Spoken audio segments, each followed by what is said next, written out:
Good morning. Hello, everyone online. We will be getting started shortly. If you have questions, put them in the Q&A feature so that we can go ahead and ask Dr. Rouson. And then I have Dr. Hakeem here, and he's going to start with asking questions just to get us kicked off. Yes. Dr. Rouson, sir, thank you so Yes. much for being here. We love the rigor and quantitative nature that you brought to the discussion. So the question is, what is the missing data? So that's what I've been focused on with respect to the NSVP. What Right. data do we need to make our argument? So what would you say? Does he have a microphone? Oh, lapel. Yep. Yeah. So what would you say is in order to close this loop and have this argument understood and place it in context, Right. what data do you think the community should strive to obtain? Well, I think we need more disaggregated data. That's what the Biden-Harris administration is calling for. And so we need to be pushing on organizations to tell us their numbers, because they're trying to hide a lot by grouping, various groups together. And we need to take a look at the distribution of the work. So, we're high energy, let's say you're in a laboratory that's doing high energy particle physics. Well, what are the different universities that do high energy particle physics? And is there any difference in the distribution of those? Is there any variation, or is it uniform?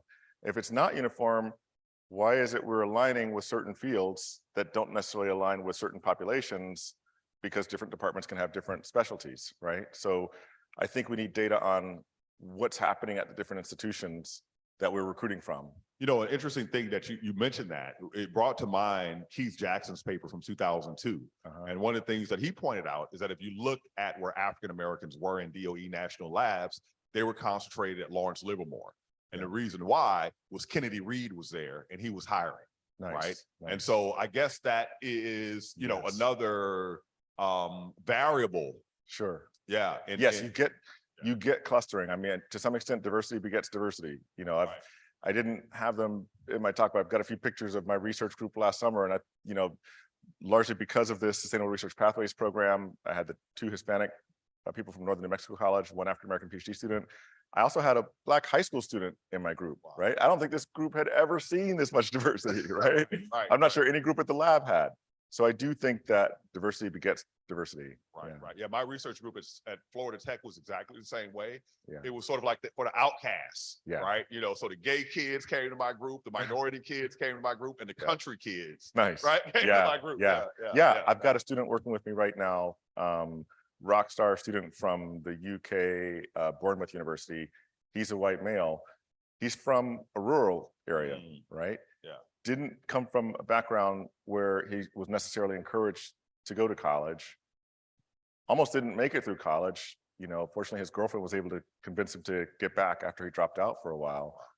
So there are, and to some extent, this happens from less access to other people doing the same thing. His girlfriend is at University of Illinois or Brandon-Champaign.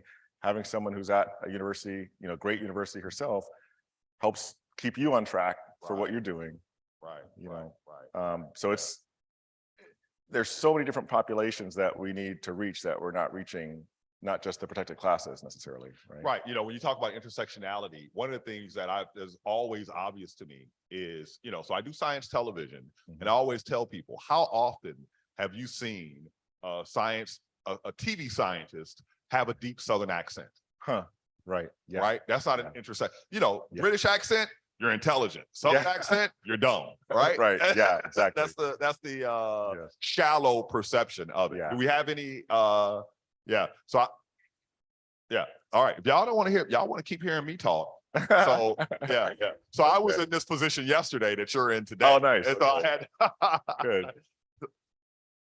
If you don't mind. So I apologize again. I missed most of your talk, but I know you ended with data is really important. We need to get more data, which I agree. Yeah. There's also a part of me that respectfully disagrees in the respect of sometimes we don't move into action because we're needing the data. And personally, being a Black physicist, being in this field, not as long as you guys have been, Sure. longer than me, I'm tired of people saying I need the data where it hasn't changed. Like Yeah. our presenter yesterday in the quantum was showing the number of women who, just the number of women within quantum physics to the number of women who have received Nobel Prize. Like the numbers have not drastically changed over 30 years. And so Yeah. I'm just curious. And again, I missed it, so I apologize. Tying those two together, but kind of bridging that gap of, so I guess the question is specifically bridging the gap of we need data, which is helpful, right? Like Congress does need the data for numbers. I get all of that, but also organizations that need to push forward. How do we, all right, you've been presented the data. A lot of these studies have been done, especially for physicists. You're talking about national labs, a little different, but like have been done about physicists. Like, how do we push the needle? Like, there's the data, let's move into action. Yeah, I think it is important to recognize, even though data settle arguments, we, as you said, we don't want to wait, right? And so I think a lot about, all of my degrees are in engineering. We oftentimes think of engineering as applied science, right? But it's not always the case that the science is developed before the engineering. Sometimes the engineers are going out there and doing things before the science is fully understood, because we've got to get work done, right? And you look at, for example, AI. There's a whole subdiscipline now of explainable AI. Well, wait a minute, we didn't know the explanation, but we wrote the AI code, so the point is, there's a lot that we can already use. For example, there's a lot of applications of AI, even though we don't have full explanations of what the AI is doing. So we can't wait. The basic science is important, the data is important, but we can't necessarily wait. There are areas where we need to act even when we don't have the data. You're exactly right. So it looks like we have a question from the virtual forum. Too many characters. This will be in two parts. All right, first part. There is a persistent notion among decision makers of too few or no qualified candidates. From the inside, I see implicit bias on traits associated, but only weakly correlated with merit. For example, confidence, aggressiveness, cultural traits. Implicit bias is especially hard because it starts with serious self-reflection. How can we address awareness, on this among decision makers? Wow. That is a challenging one. It's especially challenging in an era when there's so much pushback against diversity-related training. What has moved me the most, I was just mentioning to someone, a diversity consultant, Nancy Luna Jimenez, who does workshops, and she's done a lot of work with the DOE national labs and with universities and corporations. And she gets people to understand that there are many different dimensions of oppression, and along every dimension, there's a target group for the oppression and there's a non-target group. And we tend to talk about the protected classes, race, gender, sexual orientation, but there's overweight versus thin, old versus young, high on the hierarchy of a corporation versus low on the hierarchy. Along all of these dimensions, there's a target and non-target group. On a university campus, there's the tenured faculty and there's everybody else, right? And once you start to approach it like that, you start to get everyone to realize that they're all invested in solving this, because no matter who you are, if you're a white male, but you're in the target group along one of these dimensions, ultimately you realize that you're a target for oppression as well. And we all have to be invested in solving this because it will benefit everyone.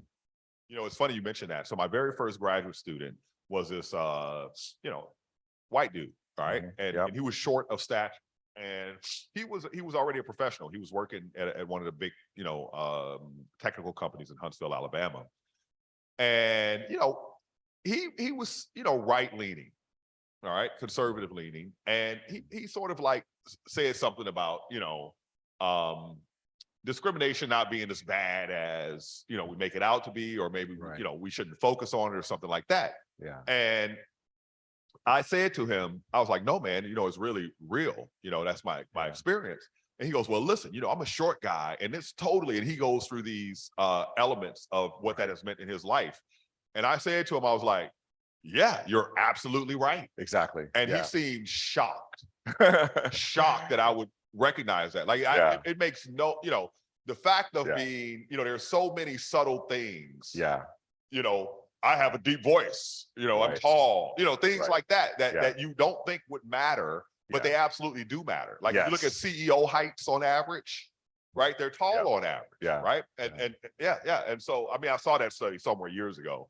I don't know if it remains true, but yeah. By the way, one more shameless plug. I always tell people to listen to your book on audiobook because you have that great bass voice, Oh, wow, booming thank you. voice. Yeah, And it's just I like audiobooks, and it was usually me too. oftentimes they have a guest, I Right. don't know, Yeah. speaker. I thought it was great that you did it yourself. Yeah, thank you, man. Let me tell you this: when I got to the end parts, you know, around the death of my father, around the death of Art, I literally broke down, and I had to leave the room. And so, you know, it was like a lot of try and then pull myself together, pull myself together. Yeah. And so I thought to myself, hey, you know, I want to listen to the book to see how they edited that and if they use that emotion and, you know, whatever. Man, I made about 2 minutes as my own book, if that far, because I just couldn't like I do Wow. TV and so and I can't watch myself listen to myself. It's like Yeah. yeah, it's because it's not, you know, I know it's me, but it doesn't sound like me to me because Yeah. I hear me when I speak, you know. So I'm like, I don't know what everybody else is hearing, but you know, There were a couple of points in the talk today, actually, even very close to the beginning, when I thought I was going to drop some tears. I mean, these are, and you know, I just came from the SACNAS conference. Yeah.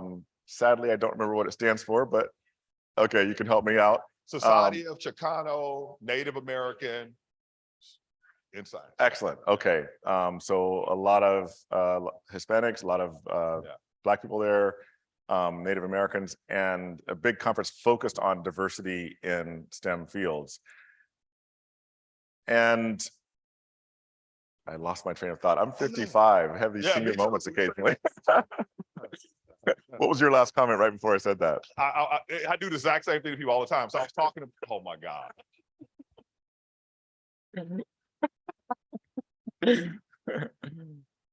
So I was saying that I came close to dropping some tears at the beginning of my talk. Yeah. What was so powerful about SACNAS was the extent to which people felt comfortable talking about their stories when they were giving talks. Yeah. And one of my grad school classmates, Lupita Montoya, I don't know if you knew her. She gave personally, but I know of her. Yeah, she gave a talk there, and there was a point when she was in tears. She was talking about she does indoor air pollution research, and she was talking about the impact of COVID-19 on communities of color, particularly poor communities. And you know what? It's okay to cry when we talk about something like that. It's a very impactful thing. We lost a lot of lives. Yeah. But we tend to keep the emotion, you know, out of, you know, the talk about science. And that was one thing that was really different about SACNAS that I thought was great. Yeah. Right.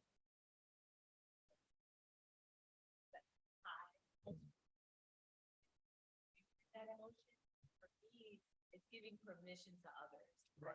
If I was happy, I cry when I'm sad. Yeah. But if I could model it to you, it's okay to bring that into the space because we're experiencing life, right? We've experienced trauma. And so we're talking about this to implicit bias earlier.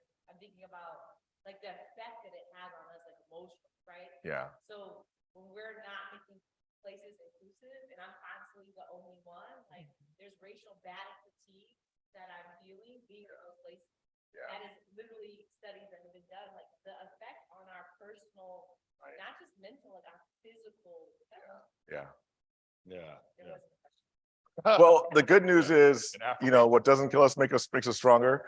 I was just speaking with Carol Scarlett, is that the right name?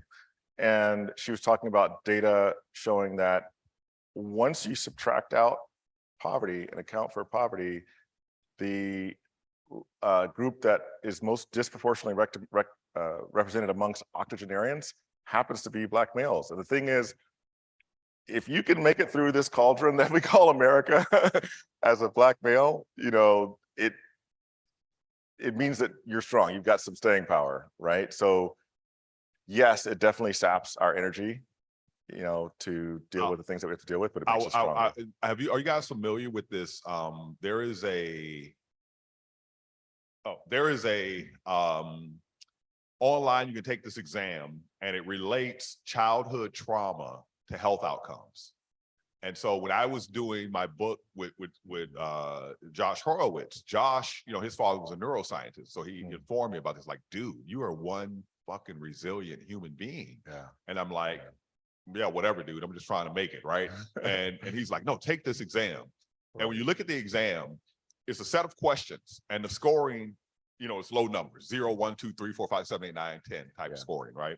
So it gives you the results. 0, you're fine. 1, oh, you might have whatever. 2, okay, you're gonna have some serious health problems. 3, plus you're dead at 40. I scored a 7. Wow. Yeah, I scored a 7 on the damn thing. Wow. So I'm like, what does that mean? Does that mean I'm going to drop dead any moment, or I'm so resilient I'm going to live forever, right? Were you a PhD student at the time, or when was that? No, that No, was when you writing the book. Yeah, wow. that's when I was writing the book, wow. like 2018, 2019, thereabouts. I did that. Yeah. It took me back because I remember people talking about getting a PhD and how, if you scale on a scale of 1 to 10, and then, the loss of a close family member is a 10 in terms of stress, and getting a PhD was like 11, basically, right? Yeah. And so, they say that you'll want to quit your PhD at least 6 times, and your goal is to make sure that the 6th time you quit by graduating. Right. Oh my God. So, yeah. So someone who has not completed their PhD very intentionally, I like to say, no, because I Never too late. let me explain. So for me, I really wanted to launch into my career. And at the time, I really wanted to get into outreach, and there wasn't a way for me to do outreach and do my PhD. So I did not want to sacrifice my health and experience the level Stress. the level of stress. Doesn't mean I'm not cut out. I don't personally need that for myself. But that's not the point. How do you guys encourage students? Because I've heard this a lot. Like people, like immediately your reaction was like, "There's never too late." Totally not too late. I probably would never get into physics. That's my own personal. But how do we encourage students? Like there is points where people can still be really successful. So that's something I tell my students all the time. Like you can be successful with a master's degree. You can be successful with a bachelor's degree. I think it's unhealthy, this mindset of like, just you didn't have the grit enough, right? I haven't had that personally said to me, but like people may interpret like I didn't get my PhD because I didn't have what it took for I came to push through. I didn't have what it took for you to push through, and it wasn't that. And so I have a different story. So what encouragement can you give to students? Because that is a very toxic culture. And so that, I don't know if that study was like baseline for just anyone getting a PhD, but I'm sure it must be like worse for us as Blacks getting a PhD. I remember when I first got to Stanford, I had a really difficult first quarter. I basically fell flat on my face and got, the worst grades I've ever gotten. And I remember talking to my mom after that term, and she said, don't let anybody convince you need their degree to do what you want to do. Wasn't really what I wanted to hear at that moment because I wanted to make it through. But ultimately, I can see that she was right. My boss at Berkeley Lab, who is a very well published, he has an H index of like 65 or something, one of the top scholars in his field, didn't finish his PhD, and went a very non-traditional path. If I remember correctly, in undergrad, he double majored in electrical engineering and English literature or something like that. One of my professors at Stanford, R.T. Jones, didn't even finish undergrad. He was very old by the time I met him, and so he had gone to undergrad, I think, around the time of the war. And I think that was World War II, so I think he had gotten caught up in the war effort. But at some point he was working at the Library of Congress, I think, like fetching books in the stacks, and just started reading the books and ended up making some of the greatest advances in aerodynamics. When you see aircraft today, commercial aircraft, and you see the wings that are swept back, he was the one who introduced the idea of that sweep into the field of aerodynamics. I was taking a class from him, as a grad student at Stanford. He never finished college. Yeah. I'll tell you this as well. So, I tried not to be a part of that toxicity. So if you remember, we were talking to the young man right there, I give all these sort of disclaimers, right? So when he was talking about how he's feeling, I said, if this is your passion, if this is your true path, then here, find a way to be resilient and have the grit to go forward. And another thing I like to, and Damien helped me with this too, is that without knowing it at the time, but, you're not just one thing, right? And so, just like you, I've always had side hustles, but I never thought about them as big as the vision you gave me, right? So, before they were fractions of my salary. Sure. And then by, 2015, they exceeded my salary, right? Just like yourself, right? So I started telling people, I bought my freedom.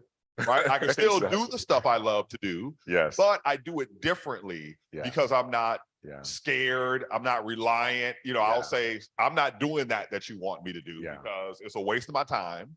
Yeah. And, And take it or leave it. so much of that happen is just about having access to the information. It's about the idea sharing that you and I did. The student I just mentioned from the UK, he was saying that some people had suggested to him that he was going to have to choose between his passion or, making money. And, labs at Berkeley Lab are public information because we're UC, state university employees. Now, it's interesting. It's public, but it's not on the web. But there's a binder in the library. I know the binder. And if you go over to the, library, you can ask, the Book of Tears. Yes, they call it the Book of Tears because some staff look at it and like, wait a minute, she's making that much. He's making that much, So, he had said this thing about having to choose between his passion and, making money. And that was when I walked him over to the binder and I said, have at it. I want you to see you can still make very good money because the labs at the salary are quite competitive. We have to, we can't fully compete with the Googles and Facebooks of the world, but suffice it to say, I'm making more than I ever imagined I would make, and then there's the side hustles, like you say. So, but I was trying to share that information with him. Hopefully that was a big eye opener. So much of this is just about information sharing. You have to hear about the path to go the path. Yeah. Right. And so again, a little, not to say much of my story, but like that at the time, and then a lot of students now, I was just talking to a graduate student just now who was saying like, we are ingrained like PhD path, academia. And so for me, I went this untraditional path because I was like, I don't want to be in that. Right. So it's so different. Like we have you to be examples. Sure. That wasn't so much. And even when I did see you or others that were popular, like there never was like, I can never be that. Like I never thought, and it maybe I don't even desire like to be that, but I think that information sharing is so important, but our field doesn't talk enough about the different pathways, right? I was working here at UVA. Our engineering students were getting offers 6 months from graduation, some even sooner, 6 figures. Wow. Yes. Their bachelor's degree. So I wanted to ask, how can we go about that information sharing? Because we don't know what we don't know, right?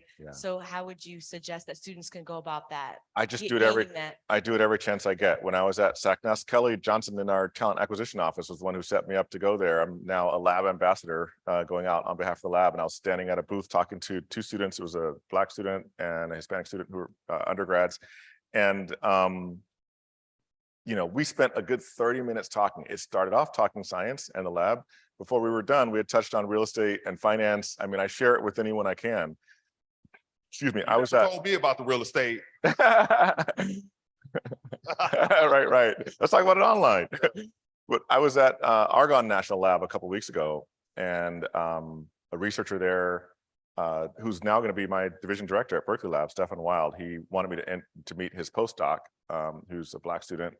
And, he wanted the postdoc to be exposed to other labs and, different career paths, what have you. So, I asked the postdoc, I asked him what he wanted to do when he finished, and he was completely wide open, academia, industry, national lab. Now, if he had told me one path, I would do everything I could to help him along that path. But since he said he was wide open, I just wanted him to know about something that a lot of students or postdocs, might not know. And I said, let's say you went to a Google or a Facebook or Amazon. I said, I want you to think of like, what's the largest salary you think you could get there coming right out of this postdoc a year from now? And I said, don't tell me the number. I want you to take that number and double it. Okay. And then I said, where did you end up? And he said 300,000 a year. And I said, that's the baseline. Okay. Fresh PhD, right? And postdoc at Argonne National Lab. If you got hired by Google, Netflix, Space, Google, Netflix, Facebook, I'm thinking of, that would be the minimum I would expect that they would pay you, right? And so, again, that's information sharing. I just do it every chance I get. Most important thing on real estate is leverage, right? The bank puts in most of the money, but you get all of the appreciation. You buy a place for 100,000, you put down 20%. Let's say it goes up in value 20%. You sell it, you pay the bank their 80, you get 40. it only appreciated 20%, but you got 100% return on investment. And once you realize that, you realize the less you put in, the better.